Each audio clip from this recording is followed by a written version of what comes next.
as much as we like and we see the trend of people living in their homes as long as they possibly can, here's somewhat of the reality. They're living in a home that's been theirs for 30 or 40 years. Mm-hmm. It was designed with the laundry room in the basement and the bedrooms upstairs, and there's stairs between all those different levels. And even though they might be able to maintain life pretty much on the first floor, the reality is it's not going to be a conducive environment for them to succeed. We are looking forward our way. Hi, this is Brett, and with me today in the 511 studio, Studio C, is Carol. How are you? I'm good this morning. How are you, Brett? I'm doing great. Good. Wonderful. We are very excited to have a very special guest with us today. Our friend, Joel Wrobel, who is the Director of Business Development for Ohio Living Westminster-Thurber. Joel, thank you so much for being with us today. Well, Carol and Brett, it's great to be here. Thanks. Good. Yeah. We all know the difficulty in the housing market across the country, but Columbus and Central Ohio is in a particularly bad spot. No housing stock, everyone wanting an alternative, basically a new place to reside. But there are many facets to the housing picture. Today, we're going to discuss the multi-unit senior housing communities. There's so many different topics, so I'm kind of making a list here for us to go over. It's a complex question, and we thought we wanted to focus in on just a few areas, or else we'd be here all day long, needless to say.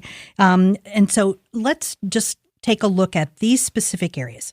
An overview of senior housing, and in particular, what has been created at your location at Ohio Living Westminster-Thurber, affordability of senior housing in the various levels. How can senior housing lead to a healthy lifestyle? Issues like loneliness and isolation and physical needs, and how residential locations can decrease all that stress that seniors and their family have today. And how has the pandemic changed senior housing in the short-term and long-term planning? So let's go ahead and get started. Yeah. So, the best start would be to, look at an overview of, what is Ohio Living Westminster-Thurber and senior housing in general. Well, Brett and Carol, again, it's so good to be with you, and I really thank you for exploring the topic of senior housing. Just as a quick review, Ohio Living Westminster-Thurber is a non-for-profit retirement community, and we've been serving adults since 1965. And over these past 5 years, we have expanded and grown. We now consist of 4 buildings with distinct neighborhoods of care. And so for our listeners, we are what's called a life plan community, which means that we have the ability to assist somebody to move through the continuum of care that a person may need as they move through their retirement years. And so on any given day, we're going to care for about 440 individuals who might be living in our independent living apartments or assisted living apartments. We also have a memory care neighborhood and, of course, our long-term nursing. And we do have some folks that come to us just for our rehabilitation. So, Brett, you said, the housing choices, and there's a myriad of senior housing choices. And so some senior communities are just standalone, independent, or assisted living communities. And you've got other ones that have like a combination. They might be a little bit of independent and assisted, or they might be assisted living and a little bit of memory care. And, of course, you've got some that are only caring for those that are just needing long-term nursing care, which we typically would call a nursing home. Right. And so today, consumers have just a lot of choices. So really, our original thought of independent, assisted, and nursing or skilled care, we've expanded a lot. One of the areas that I've really looked at for seniors is that notion of aging in place. So someone who would stay home as long as they could, getting the care and resources that they need. But how has this really changed the overall picture of senior housing? And is it different for somebody who's 55 as opposed to 75? Well, Carol, I agree with you that with the expansion of home care services across America, consumers today really have a fourth option, and that is to stay home. Now, home care is growing by leaps and bounds. Just to be clear, though, there are really 2 types of home care services. Services that come to a person's home because of a nursing or therapeutic need, and usually that's going to take place after a hospitalization or a dramatic health change. These healthcare services typically are provided through Medicare or private insurance for a short amount of time. And I can't emphasize that enough. A lot of people think that these are services that are going to continue for a long time. It's just for a short amount of time. And those nursing and therapeutic needs have to be ordered by a physician. A second type, though, is home care services for consumers who have ongoing needs with things like bathing, medication management, mealtime assistance, or companionship. These services come into the home for a few hours, multiple times a week, and these types of services are not covered by Medicare and medical insurance. Typically, these are services that are paid privately, and or if someone has a long-term care policy with a health care provider or writer. I think for those that are on the younger side of retirement age, home care services are paid privately. They're not able to tap into that Medicare benefit. But for those that are 75 plus, medical services through home care offer the elderly adult a greater chance to stay home before they really need to make a transition to a higher level of care. And Carol, from my perspective, when a person needs ongoing help to manage life's affairs for an extended hours every day, that really is an indicator that that person has moved beyond home care services and should really explore a senior living community.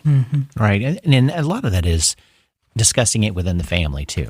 Don't you think? I mean, it's one of those, yes, you have somebody coming in, but the family's still involved. Right. And is it a family decision to go, you know what, we can't do this anymore because our schedules can't allow it? Is there a better alternative that we also see mom and dad or dad have a better situation?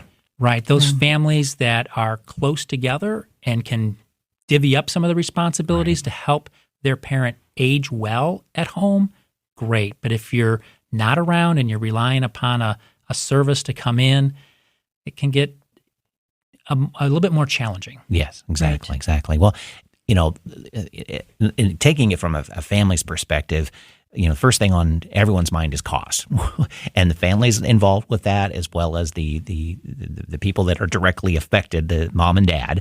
I mean, what do seniors need to consider when dealing with the cost of residential locations? Can seniors maintain a safe lifestyle without a huge bank account?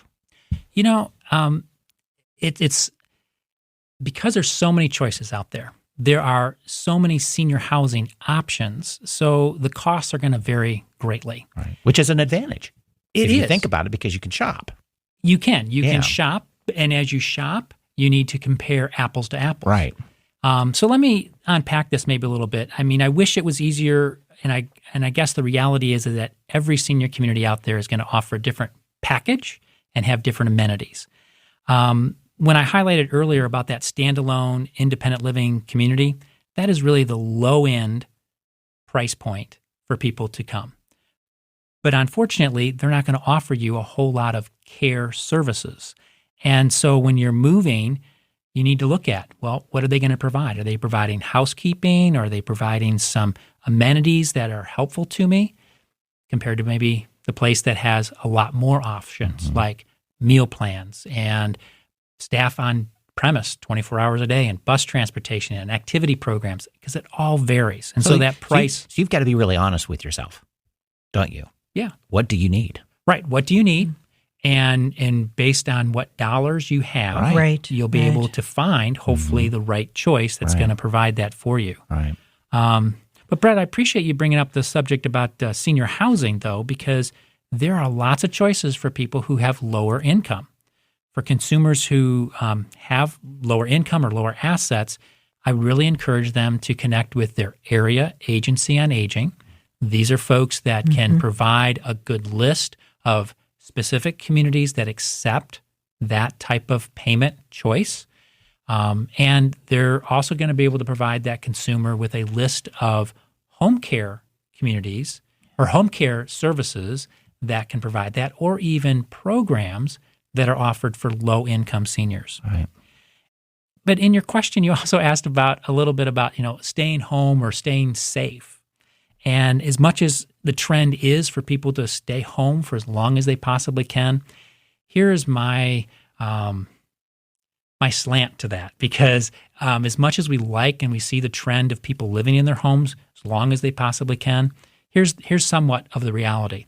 They're living in a home that's been theirs for 30 or 40 years. Mm-hmm. It was designed with the laundry room in the basement and the bedrooms upstairs, and there's stairs between all those different levels. And even though they might be able to maintain life pretty much on the first floor, the reality is it's not going to be a conducive environment for them to succeed. And even if they want to leave, most likely they're leaving a home with stairs to get out. So as much as we want people to live in their own homes for as long as possible, maybe bring in home care, I'd also encourage people to look at their home from an audit standpoint. Is there enough lighting, especially in the areas where they're traveling and we don't want them to fall? Looking at the bathrooms, maybe grab bars, maybe a raised toilet, and even possibly removing the old tub and putting in a shower. So today, Americans have lots of choices, and it's whether they want to stay home or whether they want to move to a designed senior community, there's going to be some costs involved. Right. I think the one thing that has happened over the past 20 years is that information like what we're talking about is much more readily available. 20 years ago, my mother passed away, who was my dad's caregiver, and so I became his caregiver. He really wanted to stay home, and so it took a long time for me to make that happen because the information wasn't out there. And even at that point in time, there were agencies who couldn't work with us because we weren't at a low income level. But I was out doing all my networking with friends who were working with parents who were in need of caregivers. So I think we're so lucky now to have that and have groups like Central Ohio Area Agency on Aging helping people get this information, because there are private companies that do that, that may be wonderful. I don't know them. I do know COAAA, and they do a phenomenal job, and they're very good about having information that is not, they're not making money on that information. Right. So it's very fair. Fair. Yes. Fair and equitable for everybody. Right. So, and for those consumers, though, I mean, yes, the internet can provide you lots of things, but how people describe a community still requires them to make the phone call and if possible, go and tour it, because what you see on the internet is a piece of the information. You may need to get more. Mm-hmm. Right. Very camera friendly. Yes. In most Oh, parts, yes. of course. Yes. If you think about when you go on vacation and the hotel room, and it's like, wait a minute, that isn't the picture of the hotel room. Yes. Online, So yeah, of course it's going to be the best is going to be shown. But you're right. It's that go in, talk, get a feel for the location, get a feel for what part of town it's even in. Are you comfortable with that? Right. Right. All right. Yeah. Right. So when we were preparing for our session today, I read an interesting article that stated that senior living is changing to a hospitality-based design as opposed to that hospital look. Communities have workout rooms, activity rooms, patios and balconies. Is that the goal? Is healthy living the new goal? Carol, it's so interesting in the industry that I work in. Senior living trends come and go, but definitely the trend that's around right now is healthy living. So it's definitely going to stay. And so when we talk about building design and amenities and all of that, that is definitely the direction that we're going. And we can see that because when you walk into a senior community today, the interior design is much different. Mm-hmm. Rooms and spaces are designed specifically. In many ways, senior communities are looking more like resorts and hotels with nice amenities, which is great. Right. Yeah. But you mentioned the fitness center. And many of our senior communities today are installing fitness equipment, which is great, but they're also installing equipment that is more senior friendly. Right. And those quality communities, though, are also then taking it one step farther, and they're having a fitness instructor available to the resident so that they can be educated on how to use the equipment and maybe put together a fitness routine that's going to help them reach their fitness goals. So when you talk about hospitality-based design, I think it's all about eliminating that institutional feel of that traditional senior community. But Carol, let me take it one step further. And for those who do it well, they create something called a vibrant, thriving community life. Maslow has pointed out to us that people have a basic need to belong and to be part of something. Right. And this hospitality-based design is helping us focus our senior communities to be beautiful buildings, nice designs, appealing amenities, but it's more than that. It is helping them focus on something called becoming a skilled community builder. And I just want to talk about that for a moment, because I think when we go and shop and look at pros and cons of different places, a senior community that is a community builder is simply this. They're a quality senior community that will be committed to creating environments where people belong and where individuals are honored no matter what challenges they might be living with.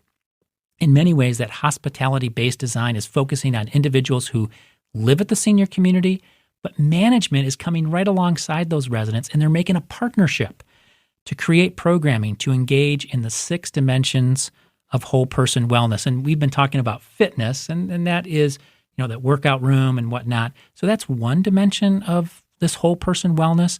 But, when you walk through and you tour a community, you can sense that it's more than just a building design and nice things. It's how the feel of that place is. And so those other dimensions that a good quality community is going to create are places where there's intellectual well-being, spiritual well-being, social, emotional, and vocational.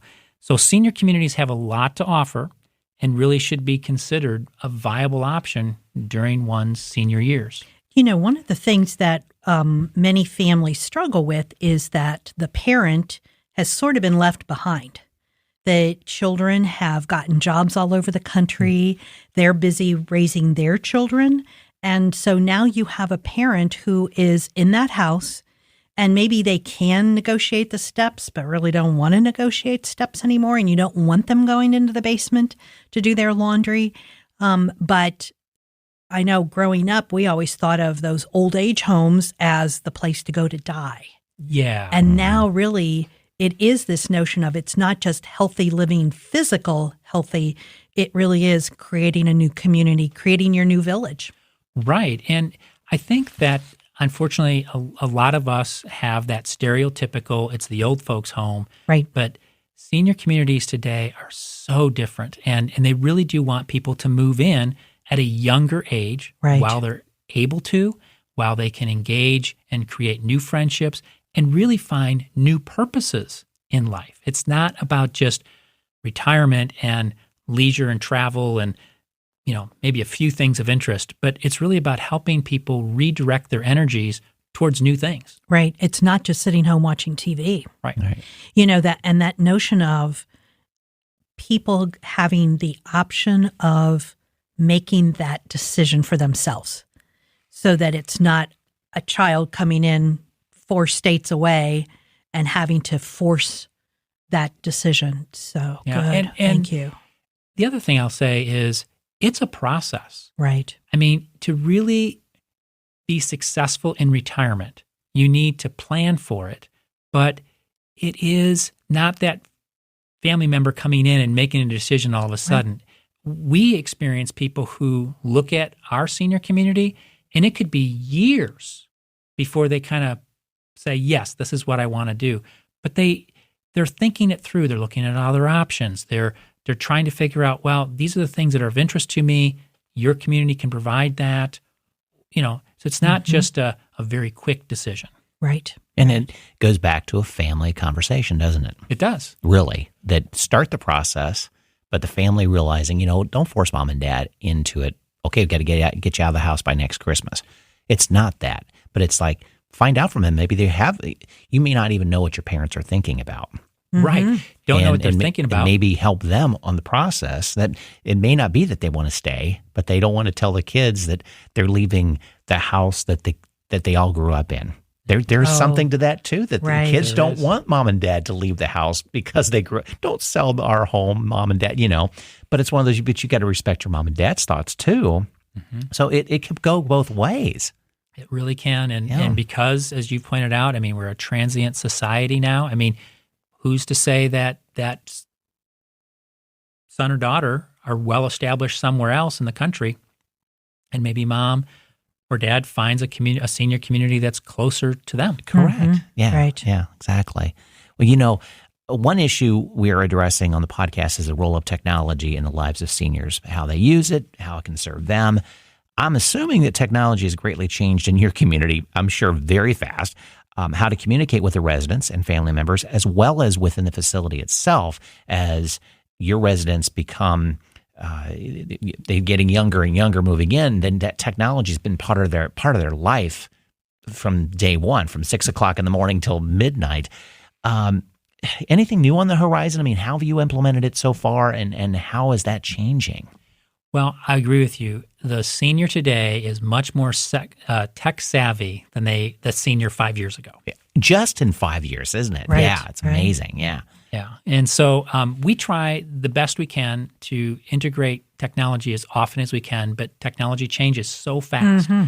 Right. And one of the challenges for a senior community is if you hardwire or create portals and all the other kind of stuff, the next software or the next technology that comes along, will it be able to be integrated with what you have? Within a year, probably, I can imagine. Right, Yeah. right. So it is tricky. But one of the things that I think I'm proud of that we do at Ohio Living Westminster-Thurber is, we try to create in-house portals. And so some of this is real basic, but some of it is going to allow us to move technology with our residents to the next level. So one of the things that we're doing right now is with this in-house portal is helping them find the information they need. And so as simple as having a dedicated TV channel where they can just tune to one TV channel to catch community news and events for that day and upcoming, or they can do that on their iPad or phone. And we have a dedicated web portal so they can go to one space. And then the challenge for us is to sort that information in a way that is helpful for them to find the information they're looking for. The second thing is that we're now doing a lot more streaming. And so we're allowing our residents to be able to see chapel services and resident meetings and concerts and lectures, and to be able to stream that when they might not be able to get there, or they're not feeling well that day, or they just don't want to be with a whole bunch of people, but they don't want to miss out on that opportunity. And then the third thing is that we're, again, back to a basic, but it's one channel for movies, because especially during COVID, it's you can't have a large gathering of people, but maybe we could have a movie and then we could have a chat about the conversation or the situation that took place. But the other thing is that we do use technology on a daily basis. We have an I'm okay check-in system electronically. And so we have a report that we can pull at a specific time to make sure everybody's okay. And what's on the horizon is what's exciting, because we're taking these smart technologies and applying them to our residents' apartments. So things like the ability to turn on lights, lock doors, some of the appliance packages with smart technologies are integrated right into them. And so as we expand Ohio Living Westminster-Thurber, we're going to be building Heritage Point, which is going to open in the spring of 2023. And those apartments are going to be tech-savvy apartments. So that's exciting. But then you think to yourself, well, what about the seniors that are already there? So what we've done, which I think is really cool, is we've set up an apartment in Thurber Tower. We call it our tech apartment. And we've formatted the apartment with Alexa. And we're teaching our residents that they can use Alexa to do lights and other safety features and health monitoring products that are out there, all through Alexa. Nice. So I was wondering if it was going to be Alexa or they were going to call Joel. I could see that. Please, Joel. But, technology, it as much as I think it's with us forever, I mean, it's helping them, the residents, grow in the knowledge of it, but also using it. And it's fun. All right. Well, Absolutely. and we've discussed this in other episodes too, about that intergenerational conversation that all of a sudden the grandkids are coming to visit grandma and grandpa, and they have this smart speaker that's doing all this kind of stuff, or they're on the internet, and it's this conversation that they can have that I'm doing this too. Right. So Right. It's bringing them almost back together, that it's accept the technology as much as you want to, but know that your generation and generations below you and your family, they're already using it. Might as well. Right. But the idea is that, and I always go back to this, we've used technology in our lives for a long time. Different technology, different level of it. We've learned it differently, but it's a tool. It's not magic. And we can all learn how to use it. So setting up an apartment that somebody can practice using Alexa is perfect. Yeah. Right. I mean, you test drive it, it works. Then you make a little investment, and then we can help set it up so that Exactly. hopefully it's fun, but it's going to provide safety features for that resident. Yes, I have been complaining to Brett for about 3 weeks now. For the first time I got a new phone and had to do all the work myself. So instead of this young techie doing it in an hour, it took me a week, but I did it. So, And you're so much more knowledgeable for it, right? Probably so. Yes. Confidence is built up. You can tackle anything now. Doesn't mean I don't still call it a nasty name. So, yes. So, needless to say, all of our lives have changed in the pandemic, and the life of our seniors have certainly been a lot more complicated.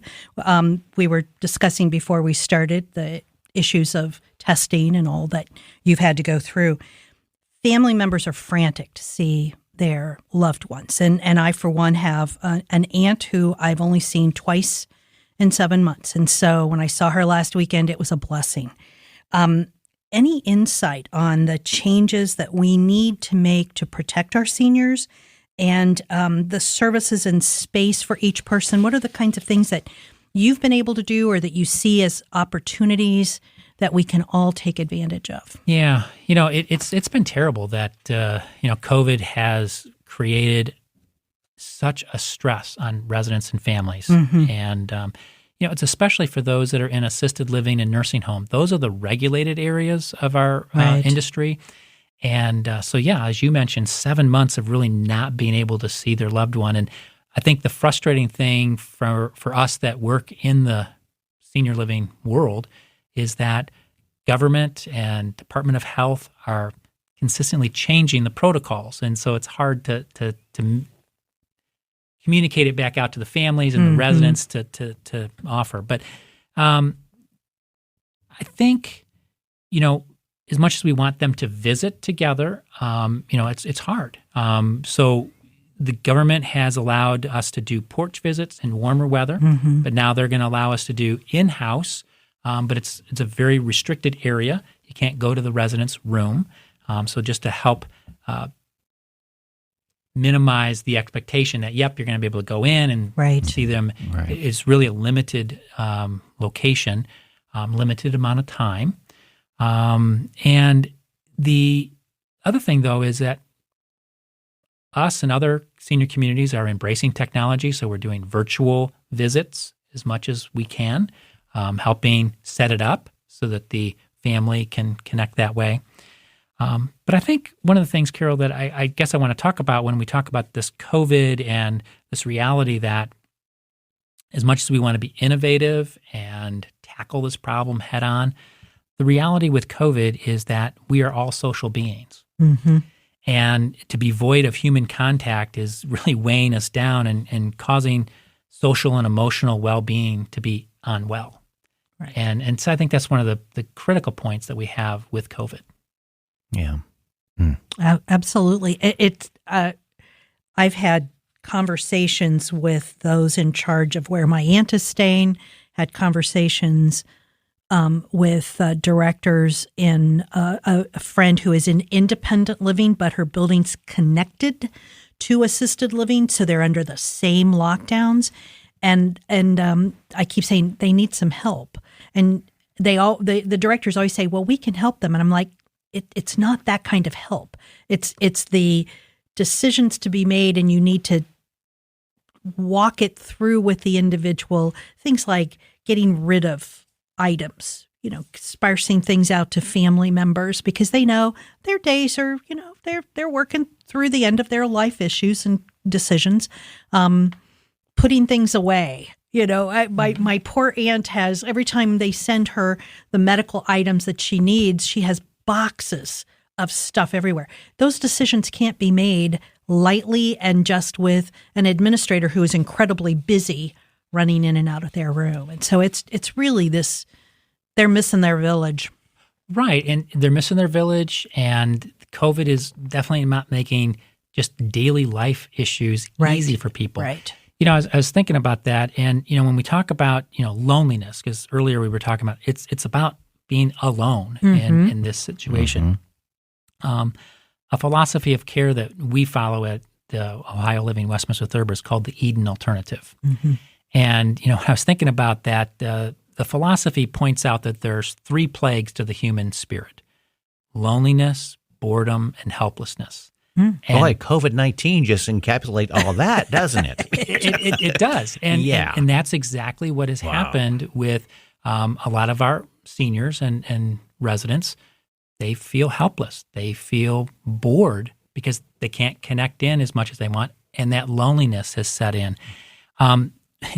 As I'm thinking about it, Principle 3 speaks of loneliness. It says, loving companionship is the antidote to loneliness. Elders deserve easy access to human and animal companionship. And so when I think about that, it's really the direct care workers in these senior communities that is the lifeblood. Oh, absolutely. Right. And they're replacing family because family's not able to come in. And as much as we'd like COVID to go away, it's going to be with us for quite some time. Right. And I was thinking about this because it's the direct care worker that's making a difference for that senior. Conversation. They need people to interact with. And that puts a new level of responsibility for our care workers. But the other thing I was thinking about was, when I don't know if you remember, but when we first got into COVID, like a few weeks into it, we were talking about that frontline worker and whatnot, and we were calling them heroes. Exactly. Heroes work here and all that. Well, we're now, 7, 8 months into this thing, and it's going to continue on for a lot longer. I'm just wondering if maybe we want to rethink about who is the hero that's working in the senior community. It's really that direct care worker. Exactly. The one who is constantly interacting with, taking the place of family, helping conversations, helping that person. And so I just throw this out to you that I'm not sure how any one of us define a hero, but I think of our care workers, and I think they're a hero. They're helping everyone reach optimal living. Right. And in place of the family that can't be there, they're it. Right. And we're recognizing that in hospital workers because, unfortunately, so many of our COVID patients have passed on, and it's a hospital worker, nurse, or technical person, whoever, is the end-of-life connection for them. For those seniors living in different residential situations, maybe we haven't hit that critical step of when they've passed, but every day is a critical spot for them to be in, and they need that connection. Yep. So all of those gifts and things we were giving to hospital workers at the beginning of the pandemic, now we need to think about Christmas and thanking our everyday heroes who are taking care of our loved ones. Good point. Right. Thank you. Yeah. Thank you. Well, we've covered that this is a complicated issue. Housing is, particularly if the individual is unable to make decisions for themselves. We covered that as well, too. Do you have some words of wisdom for our listeners, whether they're seniors themselves, family members reaching that senior age, family members that, are planning on discussing this next time they see mom and dad, whether it's the holidays or not? They just know that we got to start this conversation. Yeah, I think my encouragement, Brett, would be for individuals or families to start the process early, explore all the options, and to implement the plan sooner than later. I've been in this industry for 30 years, and I often hear from those who make the decision to move into a senior community And they'll say something like, I wish I would have made this decision earlier. So Brett, there really should be enjoyment at all stages of life. And with so many senior living choices available today, consumers should find the one that best fits their needs and move. I mean, that's the bottom line. I mean, if something fits your needs and you like it, you should move. Don't wait for a crisis. Move when you're in control of your own decisions. And the last thing is I really think people should look at a senior community as a place to not only live, but to grow and to continue to be engaged in life. For another 10, 15, 20, 25 years. Yeah, you're right. You're right. Absolutely. Joel, thank you. This has been phenomenal. All of this information, the insight you've given us it's going to help so many of our listeners. And I want to remind our listeners that if they have questions about Ohio Living Westminster-Thurber and any other resources that we know of, we have added those to our podcast show notes for their convenience. And Joel's giving us some information to add to our list of things we've already put together. So listeners, reach out. We are all always willing to talk to you about these subjects and get information to you. So thank you again for your time today. Thanks, Joel. Yeah. Thank you both.